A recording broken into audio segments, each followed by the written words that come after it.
Someone's got to be the first to do it, though, to actually go through the process and actually make it a viable product. It's the riskier approach. Well, sure. Because intrinsically, there's almost never money in very expensive products.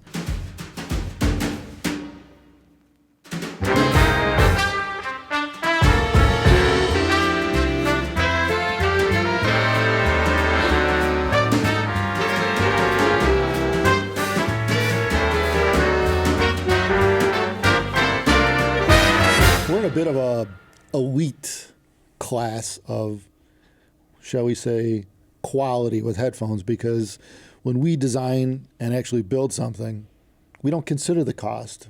We just look at it as whatever it takes to get it done. But a majority, in terms of volume, a majority of the headphones that are out there that are made aren't made like that. They're we're talking, the $500 and under range, and US dollars usually, or even, most people buy headphones are probably for $100, $200, nowhere near this. So they have a completely different criteria in manufacturing than we would. Yeah, well, I think there's a few misleading statements there. It's not so much that the cost isn't considered, it's that you could tolerate a high price if it gives you some return that you consider worthwhile. And a lot of times you see products and they're made to be manufactured and sold in volume. And there's a lot of compromises that must be made in order to do that. There's certain manufacturing techniques and styles and stuff like that that aren't feasible in high volume. It's just well beyond reasonable to be able to produce certain types of goods with certain methods. And as a result, as a consumer, you don't see most things made very well. Usually you see everything made in the same manner. And people complain they don't make fans like they used to and things like that. And there's some truth there, but it's mainly because consumers are buying. We're talking about PC fans or something like that? Like anything like a no, like desk fans. This is a common argument I've seen on like a desk fan or whatever. Like a $20 little fan that oscillates or whatever. Right. You look at fans from that's true. Like they used the to be made of metal. And you're like, wow, look at how great this was. But you look at the prices on those. You adjust them for inflation. They were hundreds of dollars. Oh, that's true. Yeah. They were very, very expensive. Well, if you were to make a fan out of all metal today, which you could buy, you could, but who's going to buy it? How many are you going to sell? It's probably the same price as they were 100 years ago. Yeah, right. But inflation. That's the reality. It's just not that you can't make something I expensive. had that Nobody all buys metal it. fan from home, and it was pretty nice. I mean, it's nice. I don't know if the blades are metal though. I don't know if that was molded. Well, there's different generations. You go to like the 1900s, 1910, 20 or something like that. More modern, but you used to be able to get them like the Sears catalog or something. It's caged and chrome-plated steel. Yeah, big clunky switch. And they're nice. Yeah. I mean, there's something you have for 20, 30 years. Yeah, they probably still work. The motor fails. Yeah. I mean, you get in other words, you get what you pay for a lot of times. Maybe if they're taking that much care to build the chassis and the assembly, then chances are the motor's a higher quality, the power cord's a higher quality, the on-off switch the day maybe. I'm saying comparing to like looking at a modern fan, you go buy a Target. Right. A box fan with that turn switch that feels like it's going to break out the box. Right. No, that's exactly how they are. Yeah. But it's two different things here, because the desk fan that you're talking about that was all metal and stuff built in 1920, that cost something like $500 equivalent. Yeah. $500 for a desk fan is unfathomable by modern standards. Nobody would buy it. You still see them at garage sales and estate sales too. They still work. Yeah, they still work. The cord's all frail. That's sort of misleading, because then wrong word. You have survivorship bias there as well. I mean, you're only looking at the ones that still work. Yeah. The ones that don't work and broke 50 years ago, they got tossed to the curb long ago. Yeah. And you compare that to a desk fan today, that's $20, $10. It works, and usually it still outlives your need for it. Usually it'll still last longer than you need it to. But the focus back on headphones themselves, because that's kind of the topic of the discussion. Like what are the things that we could pick out where corners have to be cut to meet a price point like that? Well, see, that's the trouble. It's literally everywhere. Well, yeah. It totally and radically changes how the product is designed, built, manufactured, looks. I mean, because just as simple as you couldn't CNC the entire frame because it would take too long. If you had to mass produce it, probably couldn't do any of it. Well, you could, but then you need 30,000 CNC room filled with them. Yeah, to make some scale. Because I guess that's part of the reason is because at that price point in a few $100 range, the volume's way higher, right, in terms of sales. So you can't have one guy machining these things. It doesn't work like that. Right. Or one machine making the parts for these things. It requires a factory with a lot of injection molding machines. The sort of uncomfortable reality is if you want to make money selling a product, it has to be cheap. It must be. If it's expensive, you can't make money selling it almost every time unless there's inelastic demand, unless you're selling a product that people have to buy. If it's expensive, people don't buy it really. You sell in dramatically lower volume. So generally speaking, if you want to have something that actually makes the company money, you can't sell a headphone for $10,000, $50,000. You'll sell 7 of them or something, right? So you need to sell it for a few $100s, or what people consider to be reasonable. And in order to do that, of course, then you have other criteria that have to be met. You can't have a machined aluminum frame. You can't have exotic materials. You can't have anything handmade. It all has to be done in a way that's repeatable through some sort of industrial processes that are highly scalable and have almost no man hours put into it. Yeah. But there's high upfront costs there too. Well, right. I mean, everything's optimized for a speed of assembly, Manufacturability. ease of manufacturing. Yeah. You know, how can we make these parts cheap and still have them function? Right. I mean, it's all about. It's going to be all plastic for the most part. It's got to be. It's going to be molded parts that they can. You know, what are you were looking in? We're starting to deal with more injection molded on certain things. Mm-hmm. You know, like for example, the ear pads.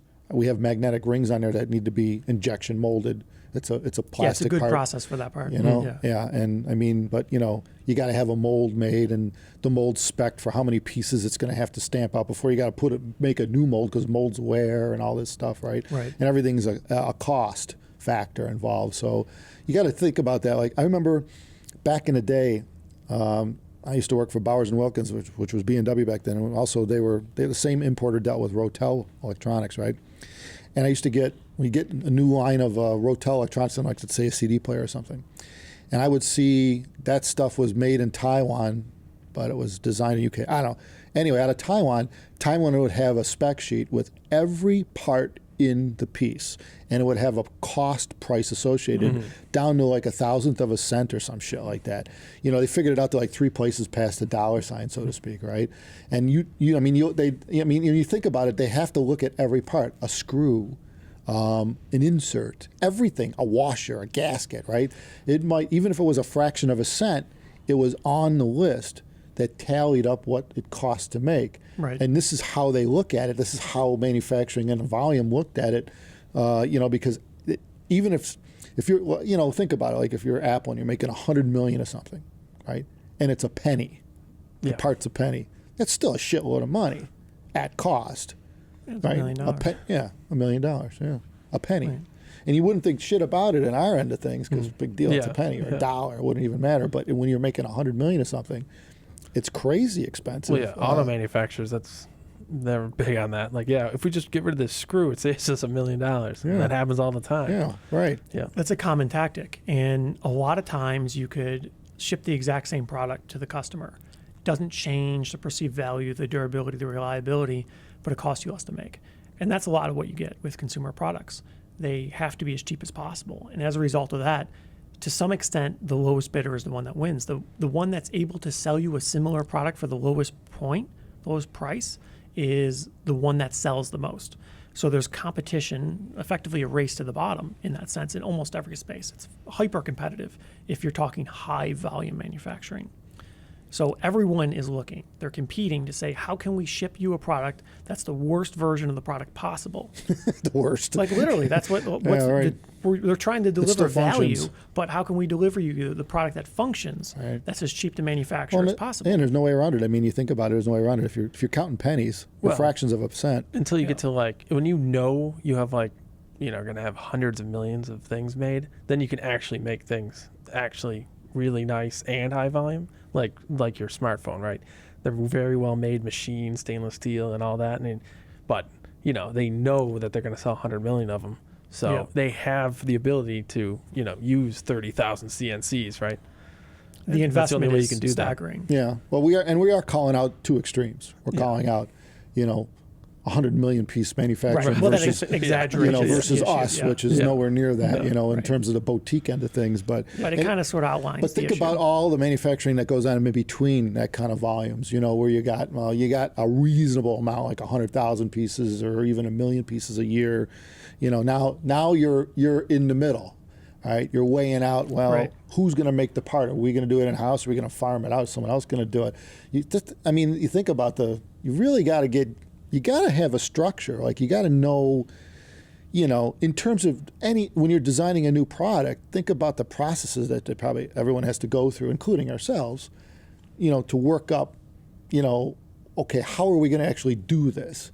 I mean, I remember like years ago, I don't know if it was us, but I remember one time I said, one of our years ago, maybe when we first started looking into making a headphone, we said, well, maybe we could have a contest and have other people design the headphone shape for us, right? Yeah. And I think we did that on a small scale. And we got, basically you're dealing with graphics people, artists that sketch out and make, this is what we think a headphone would be cool to look for, right? Now, what was the problem with that? You can't make it. That's we right. can't make it. Every time, too. It wasn't like a few of them. Looks None cool, of them. but how the hell do you make the thing? Yeah. Right. And that's an incredibly common issue. Yeah. And the consumers don't probably recognize it because everything they see is made. Right, Obviously, right? You don't see those crazy designs. You could design something that can't be made. They got cars come out every year that can't be made. And one off. Yeah, right. Yeah. You got to make it by some exotic process, and in production, Hand. it's too unreasonable. Yep. And people think, well, how much extra would it cost? $500, $5,000? That's the difference. Usually, if something's difficult to manufacture, the price doesn't go up a little bit; it goes up a lot, 2 times, 5 times, 10 times. Speaking of cars, like what classic comes to mind to me would be the Batmobile. Right. Where there was one made, and that's all they ever had through the whole freaking series, the original Batman series from, I don't know, was it the 60s or whatever? Yeah. In fact, that Batmobile, I think the original guy that designed it, remember, was it Pickers, that show? They visited his place, and he has thousands of sketches of ideas of cars that he had come up with, that were never produced because why would you make it and how would you make it? Right. You could spend millions to make one car, and who's going to buy it? You look at all the concept cars. There's a lot of cool concept cars, and they made one, right? So clearly you could make more, but the trouble is usually the process they done to make that product it's like hand-laid carbon and things like that. Yeah. That would just be way too expensive to do in volume. Yeah, everything's like 3D printed and like Stuff like that, yeah. It takes just like this car 15 costs hours. $7 million to make. It takes like a year to make one car. Right. As it steps through the various stages and processes. You couldn't make 100,000 of them a year, or a million of these a year. Yeah, I And mean, that's the how many issue. cars do Bugatti make a year? And not many. Yeah. Under 1,000. Oh yeah. So if you bring it back to headphones, sort of, you look at the headphones that are commercially viable, that are on the market, that you could go and buy. They use a lot of injection molded plastics because it's cheap, it's easy to produce in volume, it works well, it's decent. But there's a lot of ways you could cut corners. Usually what they do is they mislead consumers by saying, oh, there's metal, or it's a metal headphone or something like that. But what they mean is the main structure, the difficult part, is made out of plastic, injection molded. And then it's covered or concealed by wood or some sort of material like a metal or something. And then people get misled into thinking that it's like a titanium frame or something. It's a mix. But it's not. It's plastic covered in a material. So the structure is plastic, the important component, right? If you drop it, the stress, the impact goes on the plastic, right? It's a veneer, essentially. It's a veneer of aluminum or plastic. Well, that, and they have to use that's metals styled. because it's the only way to have a polished, like if you don't want something that looks like chrome or shiny, doing that with plastics is pretty difficult to do. I mean, you can. Yeah. Depends on what you're trying to do. Right. You see chrome plastics in consumer goods. Right. Yeah, they're not durable. No. But that's sort of the issue. There's corners cut everywhere. Usually it's designed around the appearance, not the performance. So it's designed to look a certain way, but it doesn't perform well, right? Like you compare it to something like this, is a kind of an extreme example. This is a very robust, durable frame design. There's no additional components. There's no glues or adhesive holding the frame together. Yeah, it's one piece. Let's cover it. Should cover it. What's in this? I mean, I can get a frame. Underneath the frame, like for example, the headband. It's a hardened steel band in the headband. One piece. Right. And the more important thing is the way it's affixed on each end, because this is the important thing, I think. A lot of times in consumer goods, especially things like a headphone like this, something like this headband, the way it's affixed to the frame assembly can be the failure point, because usually the headband won't fail. It's almost always the the frame failure won't point. fail. That's where It's all the the stress connection. is, Yeah. Usually the Where one connection part is the meets issue. the other is always a problem. Right. You use On like anything. a glue or a snappy thing or something. There's a million different things, a threaded fastener into plastic. But under high stress, the fasteners could rip out. The threads could pull out of the plastic. The insert could get pulled out of the Or plastic. over time, something the like whole that. thing loosens up. Yeah. Or you get fractures in the plastic and things like that. Yeah. Whereas compared to something like this assembly, this is 7075 machined aluminum. you have good consistency, reliability, or it's a robust design. The fasteners are thread into a formed hole in 70-75 aluminum. And the boss is sized sufficiently so that you're not going to get the fasteners To hold the stress. Unlike plastics, there's no real issues with creep in aluminum, so you won't get deformation over time. Not only that, at least 2 axes or 2.5, even if you want to look at it that way. The steel band is cut out to fit over the bosses. Right. So the screws aren't actually holding most of the force. The bosses are holding the force to the steel band. The screws are just kind of keeping it together. The screws provide a clamping load to retain the mechanism. So the load's not placed on the screws. They don't go through the screws. Right. Right. And you could do that because the whole thing's metal. Right. I mean, but with plastics you can't do that because you're holding you're holding a weak part with a weak part. It would be difficult to do something like that with a plastic part. It would be much weaker. Not to say you couldn't do it; it'd be fine. It would You have work. to be pretty chunky. But if you sat on it, it would break. Yeah. Probably, or it'd have to be chunkier. Yeah, this to would just accommodate hurt if you sat on it. Right. Well, we did the first ones we made for the prototypes were plastic because they were easy to laser cut. Yeah. And then they were not durable, so No. we had to Yeah. make them out of metal. Yeah, well, 3D printing and all that makes it easy nowadays to kind of play, but in the end, we can't even tune a headphone with a 3D print because it actually sounds different. Like the shell stuff and that. We could do it for appearance, looks, fit, Right. but then when you get down to actually doing it for a final product, you actually got to make the parts and sometimes remake them over and over again until you get to where you actually want to be. I don't think you ever have the first one on the first try. No, yeah, it's a refinement process that you go through for the finished product, and that's something you probably wouldn't do in a plastic component because it's very expensive. Yeah, right. Keep It's getting new molds made. Yeah. Right. Yeah, you probably basically the way it fits, the way it works, it's already done Or you just try to make it work in the computer. Yeah, and it's pretty much you would make it work. Yeah. And it boils down to experience level of the designer at that point. How many of these have you made that snap together, and do they hold up over time? And, you see that a lot in consumer products, especially things with snap fits.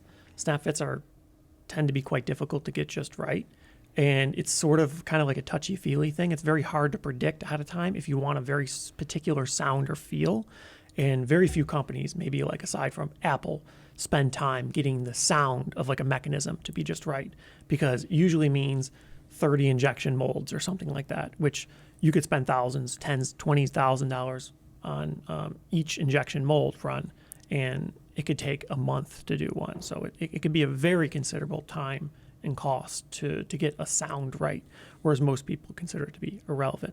So on like headband adjustment mechanisms and things like that on headphones, a lot of times those are injection molded parts riding on like a groove or something. Like they're done in some way that's manufacturable, of course. And there's only a handful of ways you could do it really cheap. There's some sort of spring-loaded mechanism that it's going to last 100,000 cycles. It'll last long enough. It'll quit. Probably, yeah. It's going to fail at some But point. in extreme conditions, you'll get early failures. But for the most part, it's fine. It works, right? It just depends on your design philosophy.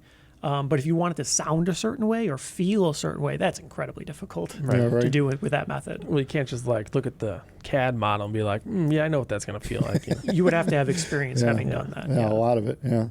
Which, I mean, if you're just regurgitating the same design, that's not as difficult to do. But that's why you see companies doing that, because of the certainty. Yeah, right.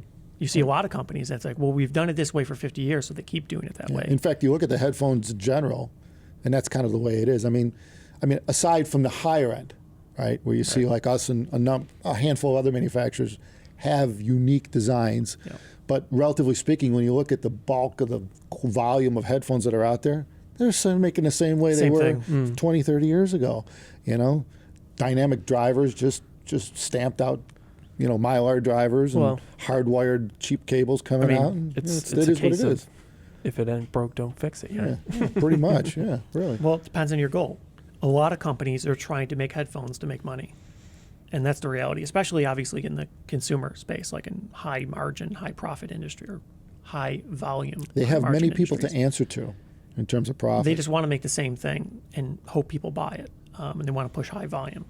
And that works. There's a proven formula. If you don't care that you're making headphones, you just happen to be making headphones, it's a formula that works.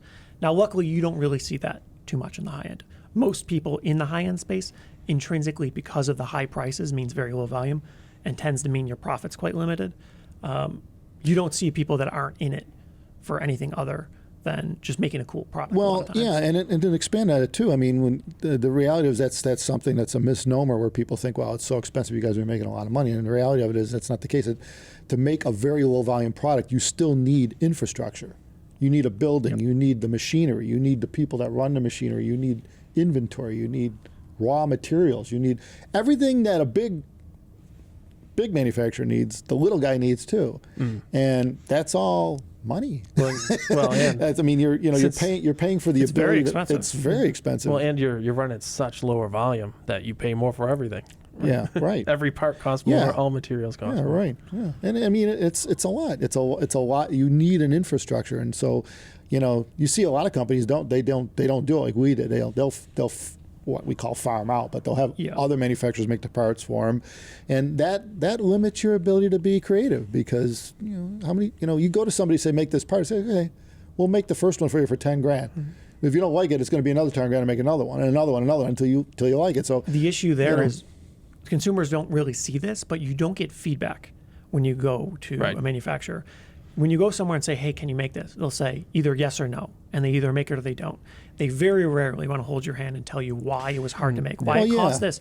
So, and they don't care either. They don't really They just want to move on to the next quote. They're just quoting parts. They don't care if you're flushing toilets with the part, as long as doesn't matter. They're just making parts. They're making the part to a spec. Right. Yeah. And they'll make you the part as you ask for it, probably. Sure, no problem. Yeah. Your costs will be a little higher if you have someone else do it versus if you bring the skill in-house and you're very good at it. But the real issue is it's very hard to iterate and improve when you have someone else doing it because you don't know how it's made. You don't know the problems that they saw when they were making this part. And you see this with a lot of manufacturers. Or if they even cared about the problems. Sure, right. So they'll get a part and it'll work, it'll be fine, but they don't know that there's a cost driver, there's a design in this part that makes it difficult to manufacture. And they could design it out, no problem, but they don't know about it because they're not manufacturing it. In other words, there might be a better way to do it. Mm-hmm. Yeah. There's always a better way to do it. In terms of making the part, yeah. Right. Yeah. Yeah, but you have no way to know that because you're not making the part. When you're not doing it. Yeah, right. Yeah. Well, I mean, there is a whole different problem, and we ran into this, where you go to someone that's like, oh, they meet all the things, they have the machines we need, they can make our parts, and they don't even want to deal with you because you're like, you want how many? 5,000? Yeah. And it's like, wow. Yeah, they hang up the phone. Yeah, right. They don't even, or they don't even respond. They never respond or right. answer to you again. It is incredibly difficult to get people to make things. Yeah. And over and over and over. This is actually where I spent a lot of my time. Yeah, right. Trying to get people to make something. Yeah. You contact them like, can you make this? Usually you'll get and then you ask them some more questions and no response ever. Because we're They always just do looking not for respond. we're always looking for crazy shit with crazy specs. I want to push the limits. Which is why we usually tend to wind up figuring out how to make it ourselves in house because nobody wants to do it for us. I mean, the perfect example is the screws on the back of Diana. They come in a 10-pack box, a little box. They only come in 10. And he called the manufacturer. It's like, can we get a bigger pack? Because we just have a stack of these boxes with nothing in them, right? And nope. They don't even want to. They come in 10 packs. That's the way they so distribute it. Yeah. Boxes. They of want to 10. sell literally tens of millions of them. Yeah. Like, well, 10 we at a don't need time. 10 Yeah, million right. fasteners. Yeah. Yeah. Right. So They want like a truckload of screws. Again, that's a subset of a specialty product. It's a specialty screw. Right. Yeah. And that's the way it goes with this stuff. It's just a hat, and now you got to open all these boxes. It's all this waste. But yeah, we can go on and on forever. But I think bottom line is I think people get starting to get the idea that there's quite a difference in perspective when you're making a boutique product like this in low volume versus anything else. It's just a completely different manufacturing perspective, and tooling up for it and doing everything is it's extremely costly for a low volume product, which is why the price with it is associated with that, and but anyway, which reminds me, we never talked about the stand here. Well, this is a good example of what we're talking about. Mm-hmm. Yeah, because I think people get a little confused in this one. You could buy stands at lower cost, of course. Sure. This is a different stand, right? It is rather expensive to manufacture, and as a result, the price represents that. I think it's a cool stand, but of course, if you don't want to spend that much money on a stand, there's alternative options. Yeah. I think that's a good we're thing. not twisting anyone's right? arm. Like that seems like a positive thing to there are other enhance possibilities, the sure. range of capabilities in headphone stands, right? Because of course, intrinsically with a high price, it means you get very low volume. Like not everyone and their grandma is going to be buying this. Makes sense. But you look at like headphones or any product, a lot of times products simply don't exist because there isn't a big market for them. And that's sort of, I guess, what I've always thought Agreed. was interesting. Like making things that don't exist, Right. that you can't buy. Well, that's funny, That but seems to be the more interesting thing. and I mean, this seems like, to me, well, to us in general, it seems logical. Although a lot of people are going to go, are you crazy? You're making a $500 headphone stand? It's like, well, no, we're not crazy because we don't want to make a million of these things. Yeah, we don't we're expect making to them, sell We're a lot. making them Can't one at a either. time. And we're making it for people that want something that's really nice. It's not, stamped out in a foreign country. This is made, we're doing what we can here, but bottom line is that, I thought about, I think like you just suggested, the problem is people don't realize that it's available because it isn't. A lot of times the product doesn't even exist. Right. There are people who want nicer stuff, believe it or not, right? Who can't buy it because it doesn't exist. Because it's not commercially viable. Yeah, Because right. this stand is not commercially viable. Agreed. Like it doesn't make Yeah, you'd have to be money. nuts to make a stand like Yeah, this. it was ridiculous. Seriously. Yeah. We are. We weren't But- going to make it at one point. Cause Oh, at one point I pretty much said, it was, in fact, it was on a back burner phone. I was like, nah, I don't think we need to do this. We But probably shouldn't sell it to consumers. It probably should just go to dealers and stuff to have a demo our headphones. yeah. Because there's Well, no money in and it. it that's will, for and sure. it can, but yeah, right. Bottom line is, right. We're not getting rich making a freaking stand for a No. headphone. Trust me, that not this. Not at these stand. prices. No, who's going to buy it? Yeah, but That's kinda how it works. But that's the thing, right? Is like now it does exist, and now there's another reference or stepping point in the marketplace Right. for things in between. Doesn't have to be a $500 stand. Hell, I even heard that some people are custom making headphone stands for people for $600-700. They're making them one at a time by hand. Yeah. All right, and again, that there are They people probably sell 10 a year The or reason, something. right? And Yeah. the reason they're making it is because people want it. Yeah.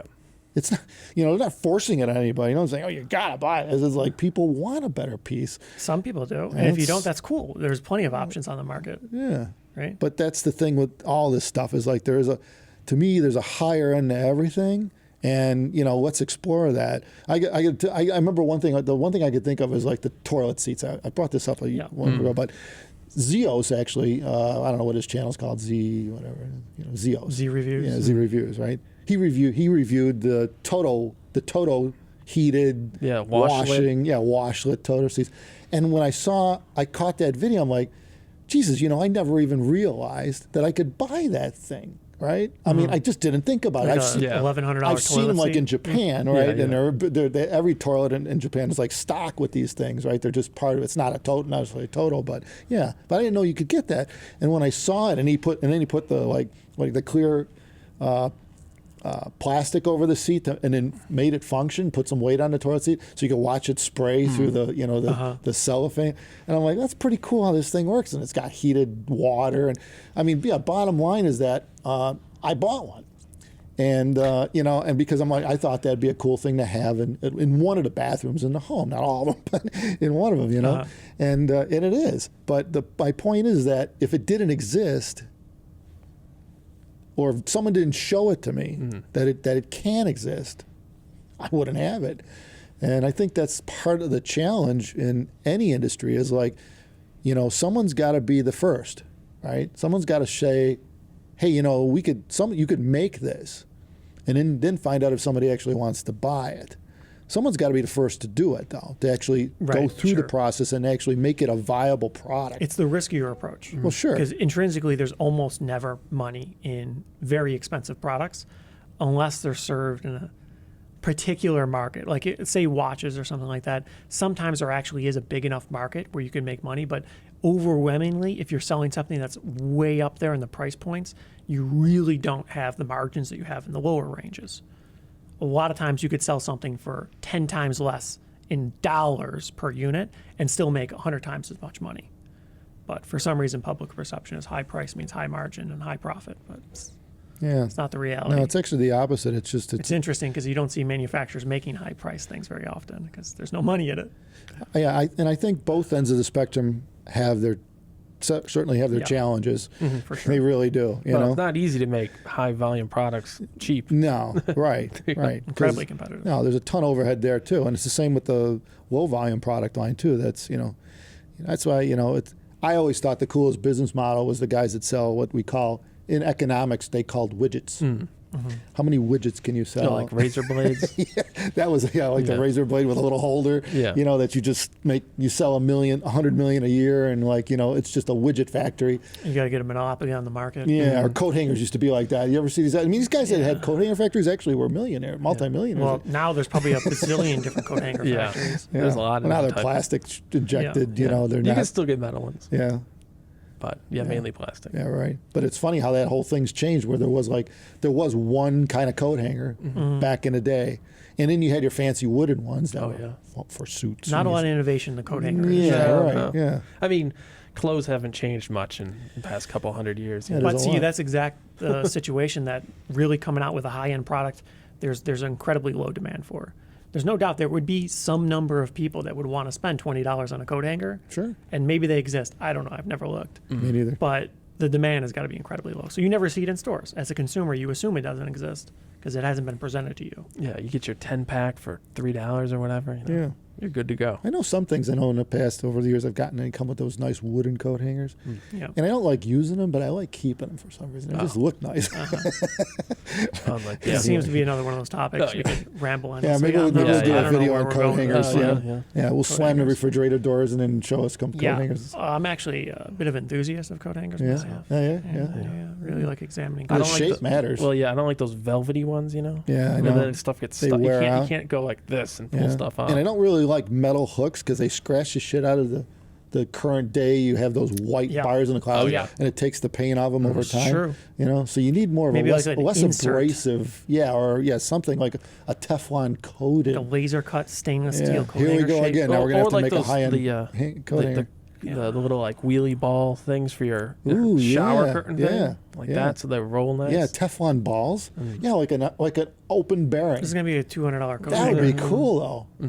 We could put letters on the bearings too. It spells something like the brand of the coat hanger, like goddamn expensive coat hanger.com.